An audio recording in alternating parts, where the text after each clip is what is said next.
Guys, which one of these do you think is unsafe to feed your dog? Bread, butter, beef, or blueberries? In this video, I'm gonna walk you through how to utilize each one of these, which ones you have to be careful with, and the dangers of feeding your dog cooked raw, or bread, beef, or butter, or maybe some blueberries.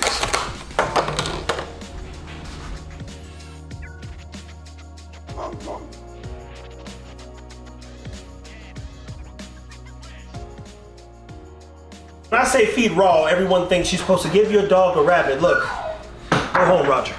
That being said, bread. You've seen us feed the dogs bread, and everybody's been asking, literally, hey, can I feed bread?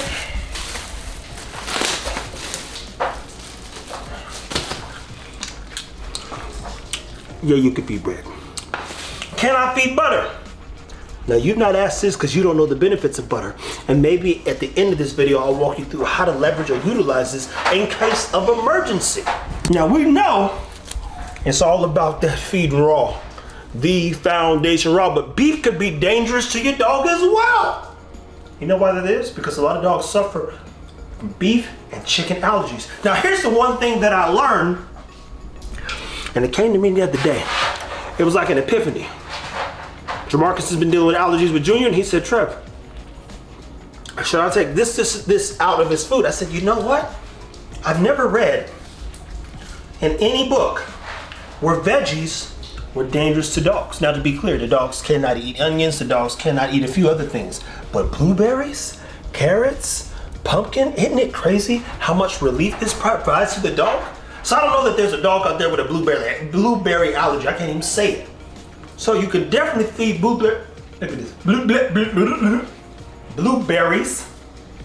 You could definitely feed pumpkin. You could definitely feed carrot. Blueberries, tons of vitamin C. They're literally anti-aging. It's in the book. There's proof and the truth. And the truth is in Dr. Conor Brady's book, Feeding Raw. There's a plug. You can feed beef as long as your dog's not allergic to it. Sorry to those people who have messaged or been on our lives and said, I love the foundation raw. We just found out our dog, I forgot which breed, is allergic to beef. I said, oh, they're screwed. And then the bread thing, this is new. But if you go back and watch that video of Melinda breaking down what they fed the Borables, it was goat milk, bread, and some raw or cooked components. I said, oh, that's interesting. I'm gonna test and see how far I can push that theory. So what I'm gonna do is we're gonna put a meal together, get the dogs eating here in a second, and break down in detail. A little bit more detail, not a lot. But which one of these do you think is most dangerous to the dog or detrimental to your dog? I'm gonna feed one of the dogs each one of these components and see if they like it or not. Stay tuned, people. Together, people, and break down everything we utilize and why. Clearly, the foundation of all life, as we know, okay, is beef. No, I'm playing. It's raw food. Now, no matter what you believe, cooked food, raw food is the best food because there's no such thing as dog food. Dog food has been invented to do what? Keep things convenient. Now, what you don't know oftentimes is where to start, where to begin. It starts at the foundation raw. Look at all that beef coming out of here. This is a 5-pound chub. Beef clearly is only unsafe for your dog.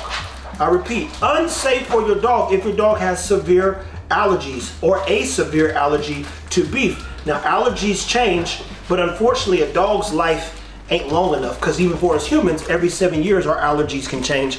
Most dogs only get 7 to 10, so by the time it changed, they did. The next thing I'm gonna add to the meals, oh wow, oh God. This is a good amount of food, people.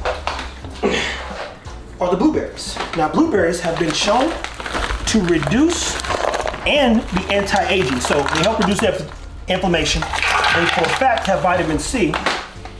And even more importantly, they're just a healthy thing to consume day in and day out. Bread. Everyone's asked about bread. The irony is most of the bread we get from our stores is actually not good for us because there's 17 ingredients. And if you actually go to a baker, which we are going to do, it's only like 4 or 5 ingredients that make bread. Now let me get to the question you guys all have, but I'm gonna hold out a little bit for you. You say, man, how do I utilize butter? I'm not gonna tell you yet. Now in some cases, every now and then, you know, I add a rabbit. And I think, whose rabbit day is it? I'll give that to Maestro. That's how that works. So, we're gonna turn around. Ooh, boom. Now, we haven't done a video on bones yet because that's coming soon, where I'll break down, hey, what are the best bones to feed your dogs and why, and all of the experiences we have, both good, bad, and ugly. And trust me, there have been some ugly things. But let's get to the butter, man, and let's go back over our meals. Every dog needs protein, fiber, and fat. Here's a rabbit. As Dr. Conor Brady said, if your dog catches a rabbit in the yard, now this isn't in the book specifically, the first thing the dog does is bite the rabbit. Gets the fur, right? The fur is the fiber. Once it gets to the meat, rabbits don't have a lot of meat, it gets the protein it needs. Then it gets to the bone and some of the organs. And what actually is considered fiber, more fiber to be clear, in most herbivores, rabbits eat grass and whatever else, is undigested contents in their stomach. So they have cecums. I never heard Boogeyman whine a little bit. He's a little excited. I think he's ready to eat. They have undigested food in their cecums, which our dogs then chew up, digest, process, and it helps with what? Gut health. So some people think if I feed my dog a rabbit, it's gonna poop everywhere. That's a lie. And I'd almost challenge you to test the theory. Anybody who can go to a reptile store and get themselves a rabbit, feed it to your dog, let me know how it goes. And maybe I'll create a hashtag, feed rabbits. We'll see. But rabbits lack what? Taurine. Where do you get taurine from? Chicken hearts, beef hearts, and it's vital in muscle contraction. Boy, this beef smell like some bad coochie, I ain't gonna lie to you. I ain't gonna lie to you. Oh, you been there before. Be like this, let me put a mask on. I was like, oh, I smelled that before. Oh, caught me off guard, boy. It's like it's warming up. You go, woohoo! That thing is split and went left. So, let me finish making these meals. I done lost my train of thought. Protein, fiber, fat. We've got some fat here. I would never tell you to go and feed your dog butter, but let's walk you through a scenario. Let's say that you have a dog, right? And the dog, unfortunately, consumes, one point in time, Hunter's dog ate what? A half a pack, I think, of ibuprofen or aspirins. What does that do to the dog's digestive lining? It rips holes in it and the dog can die. So we start seeing blood come up, a lot of bad things take place. I'm not gonna go into all the details.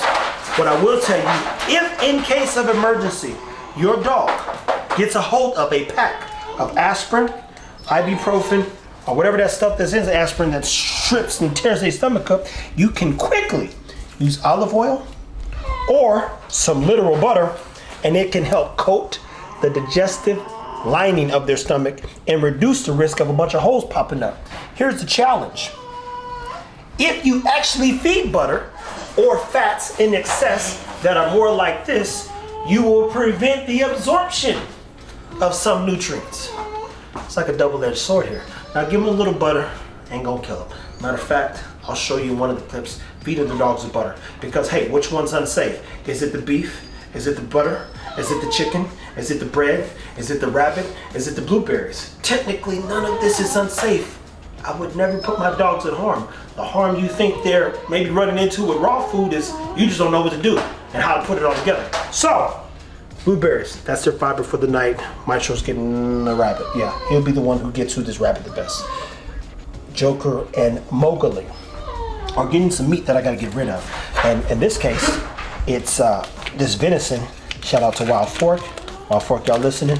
Go ahead and just send me some food. Send me some food. I'll do the videos. You people up there buying this healthy, expensive stuff for their dog. And even more importantly, you can make your dog parfaits and all kind of fun stuff. Now don't add the granola, but believe it or not, as Dr. Karen Becker has shown in many of her videos and even just the little memes that they post on their page, certain nuts, Brazilian nuts, have selenium in it. I ain't gonna go into all the details. The point is this: protein, fiber, fat. Which one is most dangerous for your dog? Technically nothing. If you know how to utilize it in excess, utilize it. What you're gonna watch next is a dog eating and trying all of these foods. And as you see, most of the time, in this case, the bowls are pretty complete. And for the most part, the meals are ready to go, people. So stay tuned, take care of your dogs. If you are wondering which one of those are unsafe, technically none of them, but when improperly used, all of them. Until next time.